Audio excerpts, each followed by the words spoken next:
What's up, everybody? Just give an update on the van. It's been a couple days. We made a little bit of progress here. Um, so today I finished putting down the plywood on top of the foam board, the top layer, and so all this crap is in here to weigh it down because it has to set for like 24 hours. These first two are pretty much done. I'm just leaving it in here to make sure that everything's super dry before taking it off. And when that's done, I just have to get the get right foam sealant and do all the edges and like the small cracks in the middle of the wood. Other than that, so far I have put on the Noico sound deflector or sound absorbent thing underneath the wheel wells, and then covered it up with some Reflectix, which is just radiant barrier.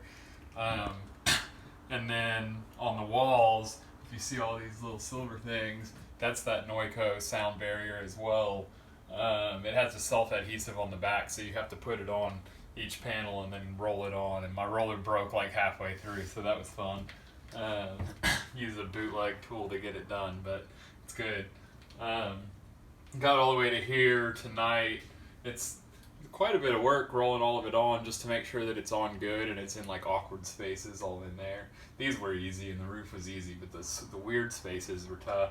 And also put some underneath that pad above the driver's seat, just because that's where you are and that's where you want to minimize the noise the most. So tomorrow I'm going to finish the sound barrier stuff and then the Noico, and then alright, so once the sound barrier is done, I'm going to put some Reflectix back in some of these tougher spots, like back in these cubbies. The walls will actually, since these are inset a little bit, we're actually gonna kind of frame it out right here and then build out some little cubbies that go in here so we can retain as much space as possible and just have small little storage cubbies that are gonna be above the bed. And then the way it'll build out, we'll be able to just attach an 1/8 inch plywood. It's kind of a nicer plywood, I can't remember what it's called. And then since there's a little bit of space here, and then there's a separator right here, we'll actually put the Reflectix on the back of the plywood is the plan currently. We'll see, because in order for Reflectix to work as a proper insulation, or here more of a radiant barrier because we're in Texas, it has to have an air gap, so that'll give us an air gap between the walls and where the Reflectix is on the back of the panels. I might change that and actually put it here, and then there would just be a gap on the inside, but I actually need to look up which side, if it matters what side the gap's on for sure. But regardless, behind the little cubbies, all that needs to be insulated, and there's not really a whole lot of choices for that, so I'll go ahead and slide the insulation back there, or the Reflectix, and down in the bottom. A lot of people say Reflectix isn't a great insulator, but the thing is, we're in Texas and we're going to be in mostly warm climates, like probably like 95% of the time we're going to be in warm climates. Worst case scenario, like we may go into the snow every once in a while, but we'll probably, even in the fall and stuff, it'll still be just cool outside, so we don't really need the type of insulation you need up north. So Reflectix, a good radiant barrier, should be good. We actually want the heat to escape faster. We're more worried about the heat escaping faster than we are keeping the inside warm when it's cold outside. So we're going to go the Reflectix route, and we'll see how it works. I haven't done it before, so we'll find out. Other than that, I'm going to start running some wires here. We have 6 lights that are going to go up. We'll actually leave the 2 cab lights in the front, but we're going to take them out and put them into the roof whenever we get that finished up. But I want it to still light up when we open the front door, just because, I don't know, I just do.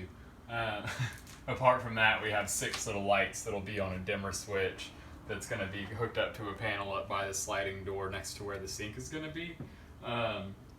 So I'll run wires from the lights over there, or I'll run, basically to over there, I think is the plan.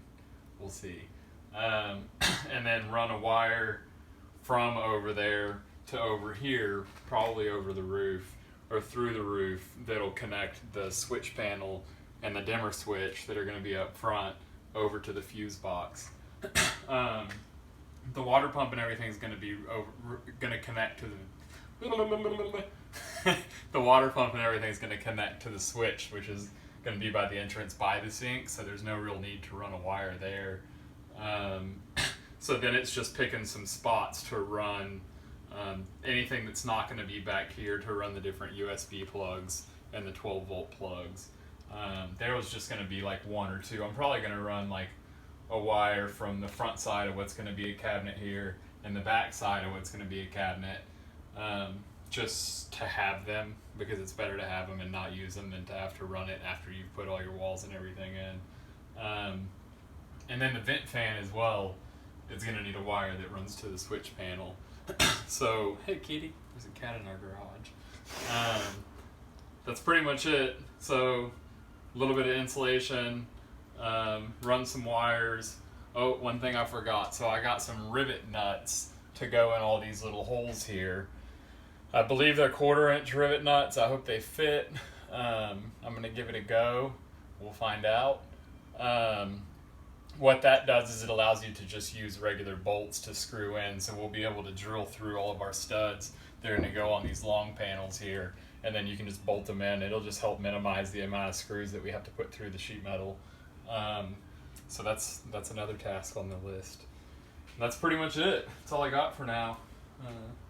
Till next time.